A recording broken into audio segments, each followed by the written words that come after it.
My fiancé decided not to invite his estranged mom to our wedding due to her toxic and problematic behavior. On my wedding day, a bridesmaid brought a gift to my bridal suite that a mysterious lady left along with a note. Save yourself from that monster. The crowd fell silent when I made this one move. I'm Sabine, 26, female, and up until recently, I thought I was living a real-life fairy tale. I met my Prince Charming Alton at a dance class he was teaching. The second I locked eyes with Alton, I knew I had to sign up for his class.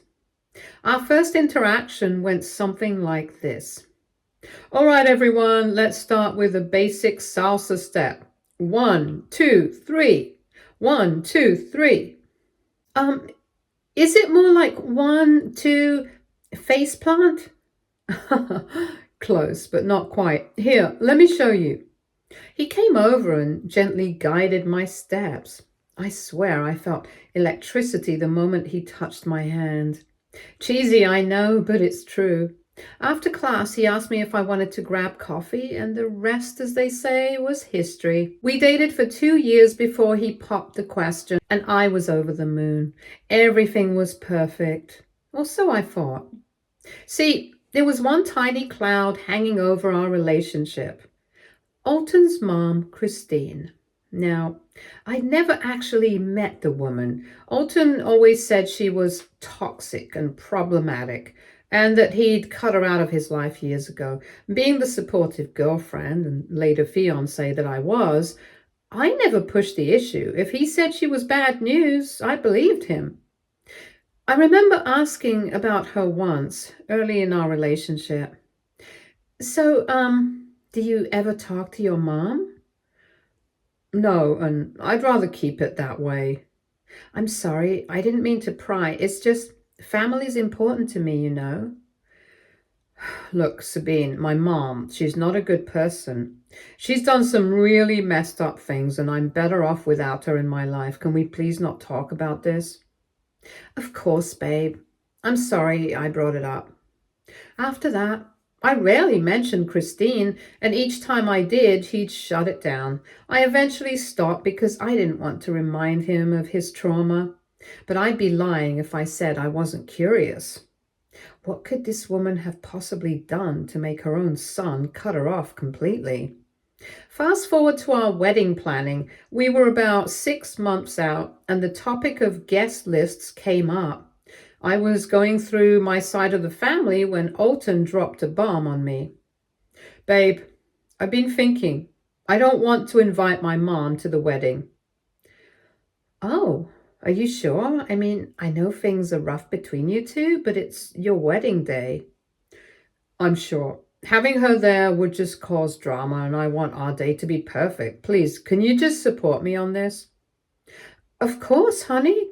If that's what you want, then that's what we'll do. I'd be lying if I said I was completely okay with it. I mean, not having your own mother at your wedding, that seemed extreme. But Alton was adamant, and I trusted his judgment. After all, he knew his mom better than I did, right? The months flew by, and before I knew it, it was the night before our wedding. I was a bundle of nerves and excitement, tossing and turning in my childhood bedroom. Alton and I decided to do the whole don't see each other before the wedding thing. Romantic, right? Morning came, and it was go time. My bridesmaids descended on the house like a glittery mimosa-fueled tornado. There was hair to be done, makeup to apply, and a metric ton of bobby pins to wrangle my unruly curls into submission. I was in the middle of having my makeup done when my bridesmaid of honor, Jess, burst into the room. Oh my God, Sabine! You'll never guess what just happened. What, did the flower girl eat all the petals again? No, someone just dropped off a gift for you at the front door. It's kind of weird. Weird? How? Well, it's not on the registry for one, and there's a note with it that seems pretty intense. Now, I'm not going to lie, my curiosity was piqued. I mean, Who doesn't love a good mystery gift, right? So against my better judgment and the protests of my makeup artist, I told Jess to bring it in. The gift itself was small, wrapped in simple brown paper, but it was the envelope on top that caught my eye. Written in elegant flowing script was my name, just Sabine, nothing else. Should I open it? Yeah, go ahead. I'm dying to know what's inside. Jess carefully unwrapped the package, revealing a small velvet box. Inside was the most beautiful antique locket I'd ever seen. It was gold with intricate filigree work and a tiny diamond at its center. Wow, it's gorgeous, but who's it from? I don't know. What does the note say? Jess opened the envelope and pulled out a handwritten letter. As she started to read it aloud, I felt my stomach drop. Dear Sabine, you don't know me, but I'm Christine, Alton's mother. I know my son has probably told you terrible things about me, and I don't blame you for believing him, but please, I'm begging you to hear me out. I'm not the monster Alton has made me out to be. The truth is, it's my son who's the real danger here. Sabine, the man you're about to marry isn't who you think he is. His real name is Christopher Allen, and he's currently wanted by the police for a string of serious crimes. I've spent many years trying to bring him to justice, working with the authorities to track him down. Sending this letter was my last resort. I didn't even know your name until I saw the wedding announcement in the paper. I know this is a lot to take in, especially on your wedding day, but please, for your own safety, look into what I'm telling you. A simple internet search of his real name will show you everything. I'm so sorry to be the bearer of bad news, but I couldn't stand by and watch another innocent person fall victim to his lies. Please, Sabine, save yourself from that monster. Wishing you all the best, Christine. The room fell silent as Jess finished reading. I felt like I'd been dunked in ice water. This had to be some kind of sick joke, right? Jess, give me your phone now. Sabine, maybe we should wait until after the ceremony to... No, I need to know now. With trembling fingers, I typed Christopher Allen crimes into the search bar, and that's when my world came crashing down around me. Article after article popped up, all detailing the crimes of the man I thought I knew. Grand larceny, burglary, battery, the list went on and on. There were even mugshots, older versions of the face I'd woken up next to for the past 2 years. I felt sick. How could I have been so blind? How could I have fallen for his lies? Sabine, what do you want to do? I need to make a phone call. I dialed 911, my heart pounding in my chest. I quickly explained the situation to the operator, who assured me they'd send officers to the venue right away. Next, I turned to my bridesmaids.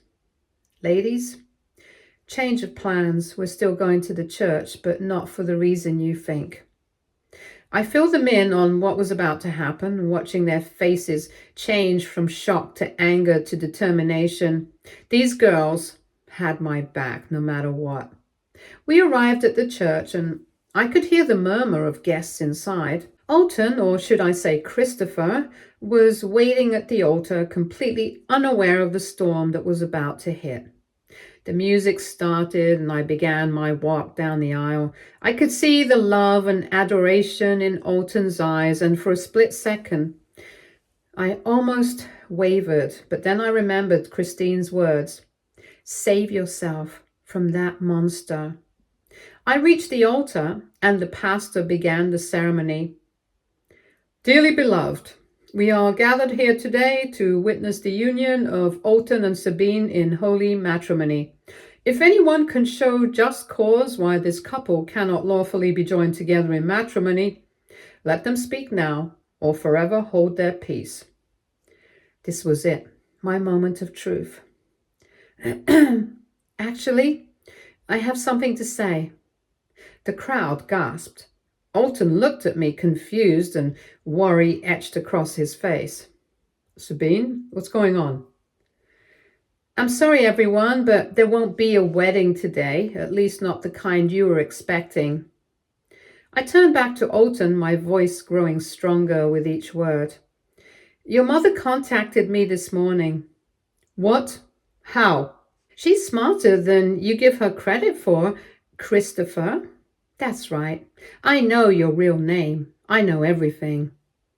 The crowd was dead silent now, all eyes locked on us. As I stood there at the altar, my heart pounding, I locked eyes with the man I thought I knew. The church was dead silent, everyone holding their breath, waiting to see what would happen next. Alton, or should I say Christopher, why? Why would you do all those horrible things? Sabine, what are you talking about? I haven't done anything. Really? Then how do you explain all these charges? That's not me. It must be some kind of mistake. No mistake, Christopher. Grand larceny, burglary, battery, the list goes on. How could you? I could hear murmurs from the crowd now, people whispering and pulling out their own phones. Christopher's eyes darted around nervously. Stop calling me that. My name's Alton. No, it's not. Your mother told me everything. At the mention of his mother, Christopher's face contorted with rage. My mother is a liar. She's trying to ruin my life. Is she? Or is she finally holding you accountable for your actions? I turned to face our guests, my voice carrying through the church. Everyone, I'm sorry, but there won't be a wedding today. The man I thought I was marrying is a wanted criminal. The murmurs grew louder. I could see people furiously typing on their phones, no doubt looking up Christopher's real name. Sabine, please, you don't understand. I did those things, but I've changed. I'm different now. Different? You mean you're better at lying? Christopher's eyes were wild now, darting between me and the exits. I could almost see the gears turning in his head, probably trying to figure out how to escape.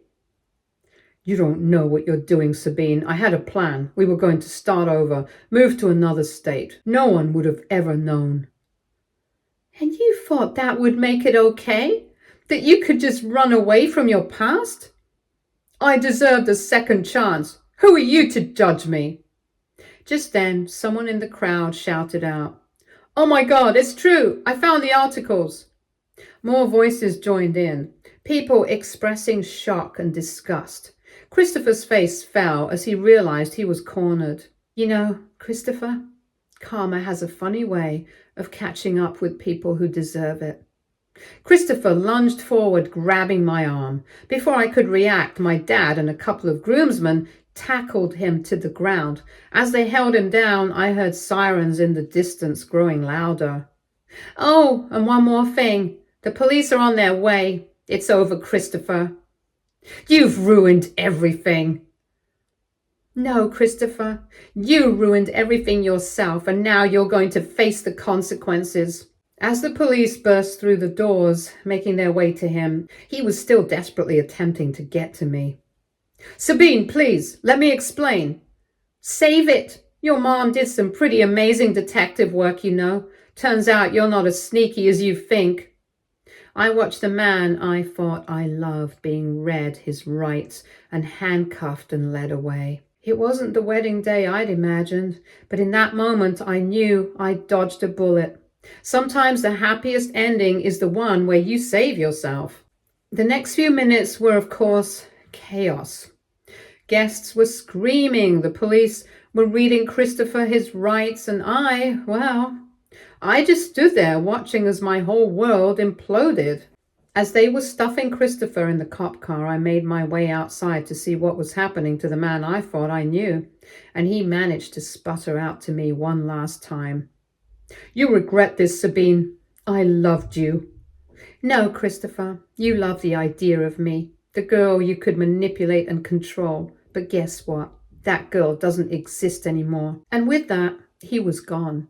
The church slowly emptied out, guests murmuring in shock and disbelief. My bridesmaids surrounded me, offering hugs and words of support. Some guests were awkward and gracious, offering their apologies, but I felt numb to everything. You okay, hon? Yeah, I think I will be. As the adrenaline started to wear off, I remembered the phone number Christine had included in her letter. With shaking hands, I dialed it. Hello? Christine, it's Sabine. Oh, Sabine, I'm so glad you called. Are you all right? I don't know. It's been a hell of a day, but I wanted to thank you. You saved me from making a terrible mistake. He's been taken away. Wait, what? What do you mean taken away? I mean just that. I called the cops. On your wedding day? Well, what did you think was going to happen? He's a criminal. I honestly thought that you'd postpone the wedding, handle things quietly, but you call the cops. Wow, I gotta say, I'm impressed. You clearly don't know me. I'm not one to tolerate nonsense. I see BS and I act quickly. I get that. That letter was a shot in the dark, I'll tell you. I was half expecting you to rip it up and throw it away. You made some heavy accusations. I'd be a fool not to at least look into it, and you were right. One Google search, and I was able to find out just how bad he was. I'm so embarrassed. I am just glad I got to you in time. Listen, I know this is a lot to process, but would you like to meet? I imagine you're not too busy now, considering everything. I understand if you don't want to, but I thought maybe we could talk. I could explain some things and hopefully smooth some things out about me. I hesitated for a moment. This woman was a stranger to me, and yet she just turned my entire life upside down.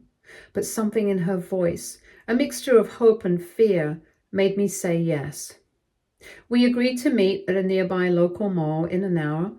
I know, not the most glamorous spot for such a heavy conversation, but it was public, neutral territory, and honestly, I could use a Cinnabon after the day I'd had. So there I was, still in my wedding dress, getting some seriously odd looks as I made my way through the food court, and then I saw her, a woman in her early 60s with Christopher's eyes, as well as the outfit she had described. Sabine? That's me. You must be Christine? We sat down, both of us clearly unsure of where to start. Finally, Christine broke the silence. I can't imagine what you must be feeling right now. I'm so sorry for everything my son has put you through. Don't apologize. You're the reason I'm not married to a criminal right now. I should be thanking you. I've spent years trying to bring him to justice. When I saw that wedding announcement in the paper and I saw a picture of my son, I knew I had to do something. I couldn't let another person fall victim to his lies. How did it all start, if you don't mind me asking? Christine took a deep breath and began to tell me her story. How Christopher had always been a troubled child, prone to lying and manipulation.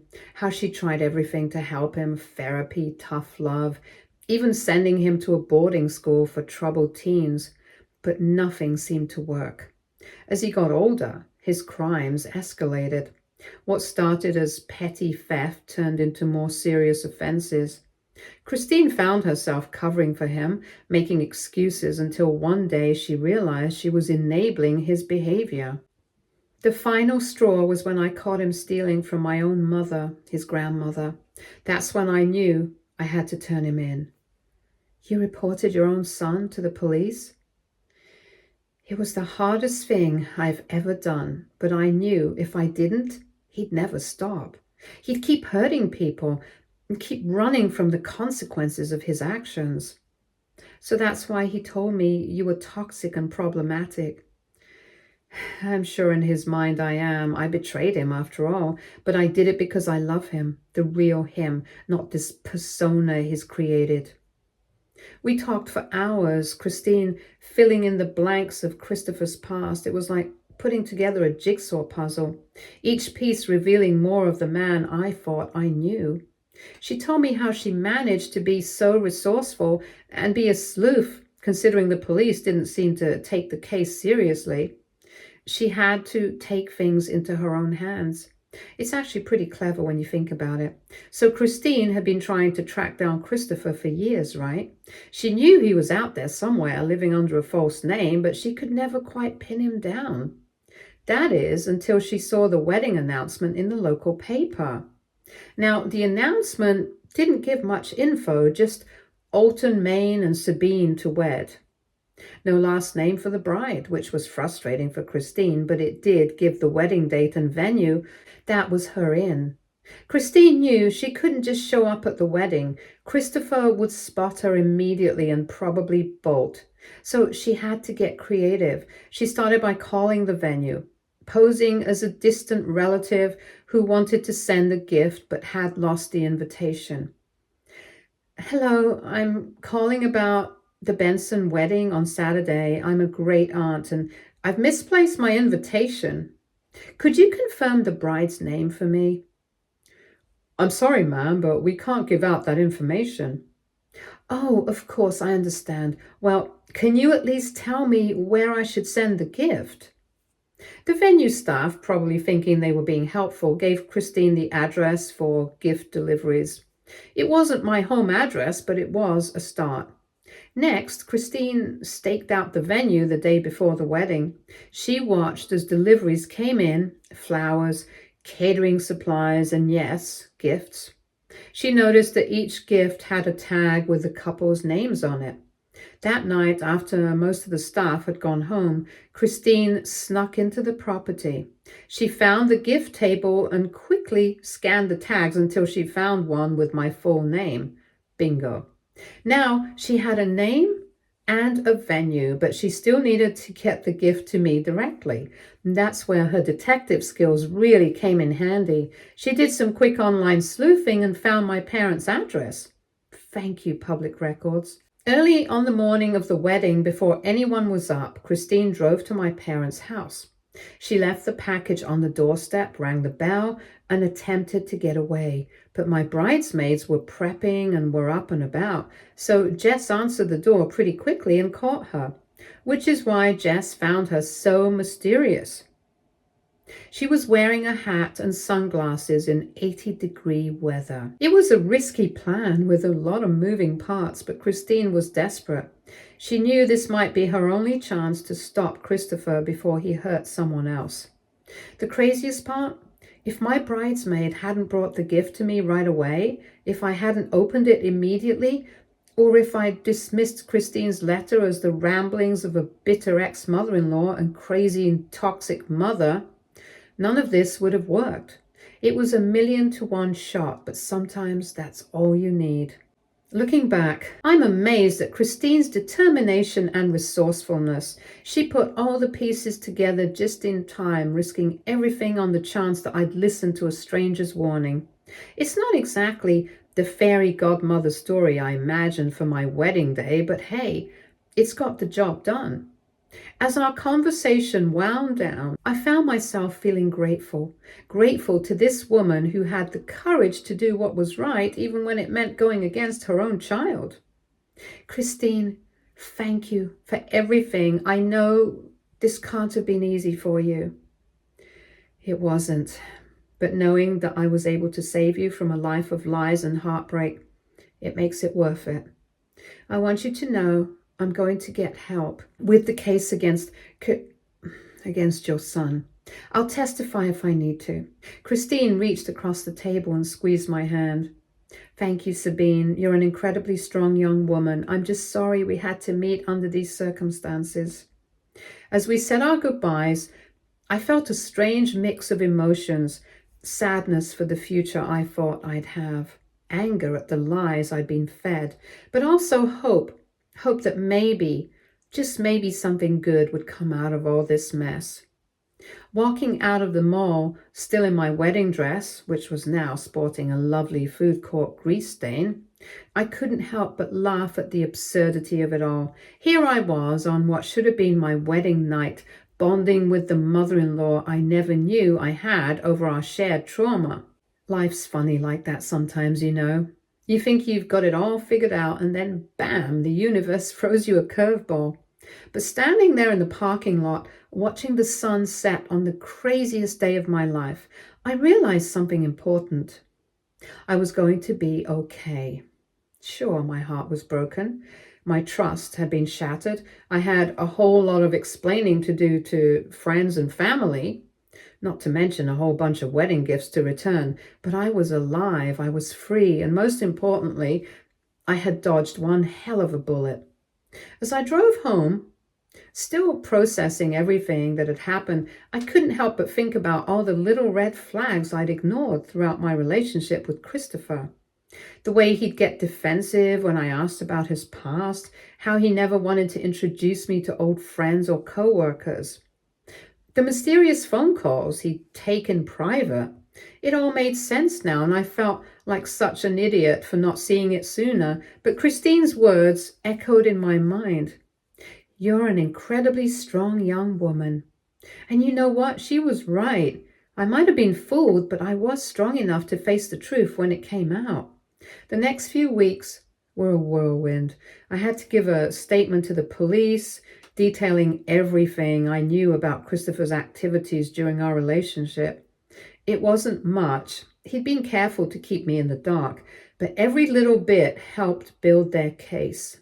My friends and family rallied around me, offering support and shoulders to cry on.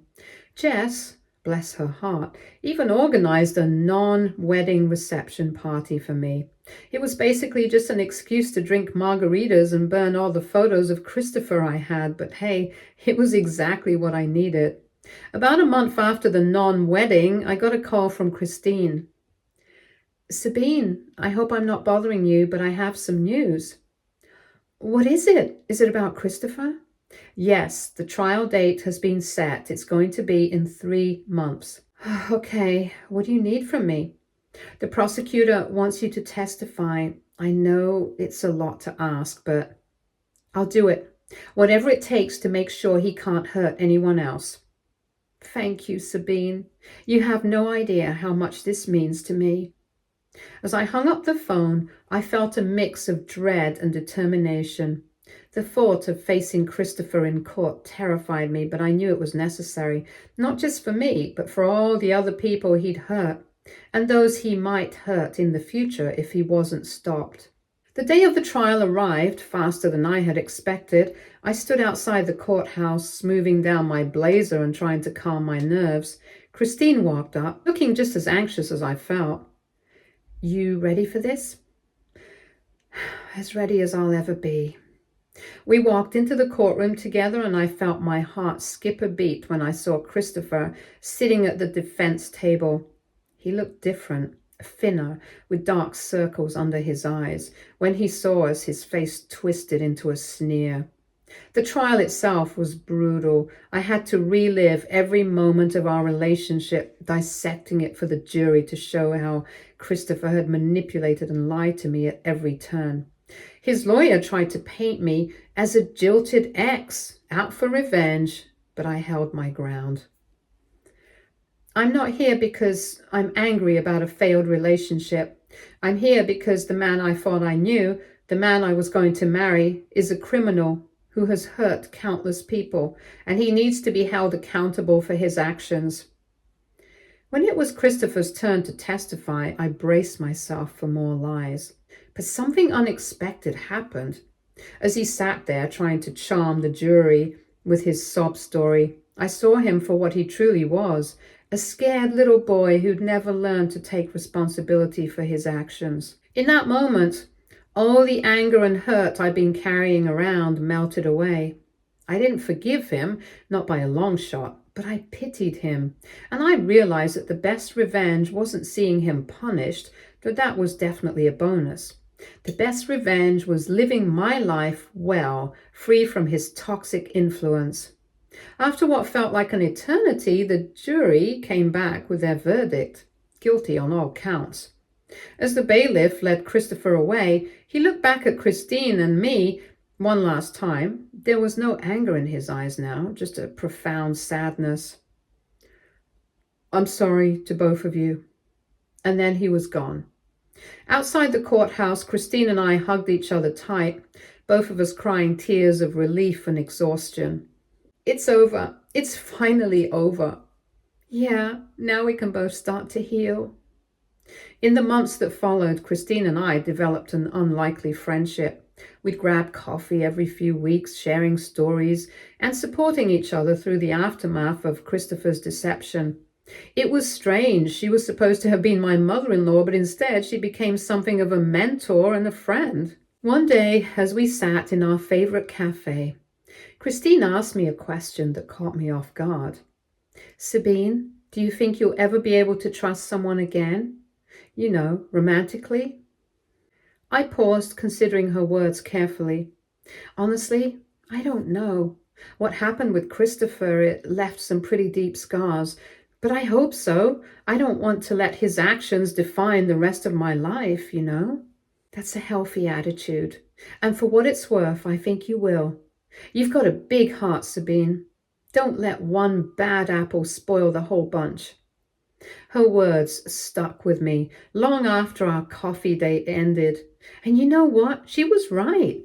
I might have been hurt, but I wasn't broken. I was stronger for having gone through this experience, and I wasn't about to let it stop me from living my life to the fullest. So here I am, a year after the wedding that wasn't. My life looks nothing like I thought it would, but in many ways it's better. As for Christine, we still meet up regularly. She's become like a second mom to me in a weird way. We joke sometimes about how we got an in-law relationship without all the hassle of an actual marriage. Silver linings, right? Looking back on everything that happened, I can't help but feel grateful. Not for the pain or the betrayal, obviously, but for the lessons I learned, the strength I discovered in myself, and the unexpected relationships that blossomed from the ashes of my almost marriage.